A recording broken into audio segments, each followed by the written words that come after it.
दिल्लीमध्ये एक हॉटेल, त्या ठिकाणी रूफटॉप वरती बुफे असायचा.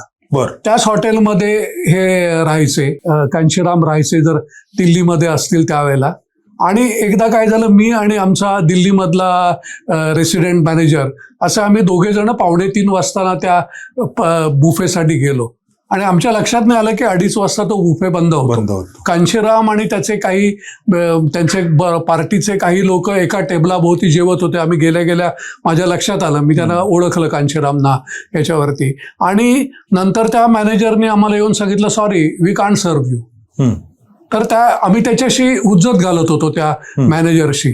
तर तेवढ्यामध्ये त्या कांशीरामनी त्याला स्वतःच्या टेबलशी बोलावलं. आम्ही आणखीनच रागावलो की म्हटलं आम्ही आमच्याशी बोलतोय आणि कांशीरामनी बोलाल्यानंतर लगेच धावत गेला तिकडे. थोडीशी बाचाबाची झाली. त्यांच्यातल्या एका माणसाने त्या मॅनेजरचा टाय पकडला. म्हटलं काय चाललंय हे वगैरे. तर तेवढ्यावरती त्यांच्या त्या तिकडच्या माणसांनी सांगितलं, आप बैठिये, आप टेबल पर बैठिये वगैरे ह्याला. आणि त्यांनी ते कांशीरामनी त्यांना सांगितलं की आपके पास क्या क्या बंद हो गया, कुछ ना कुछ तो होगा, जो भी है सर्व देम ना, they have come here 15 minutes late, so doesn't mean that you don't have anything, नहीं तो आपके रेस्टोरेंट से मंगा के दे दीजिए वगैरे याच्यावरती. आणि त्यामुळे आम्हाला जेवण मिळालं. आणि ते बाहेर जाताना मी उठून जेवण सोडून उठून त्यांना हे करत, तर मला म्हणले मुंबईचा आहात का तुम्ही, मुंबईचा आहात का.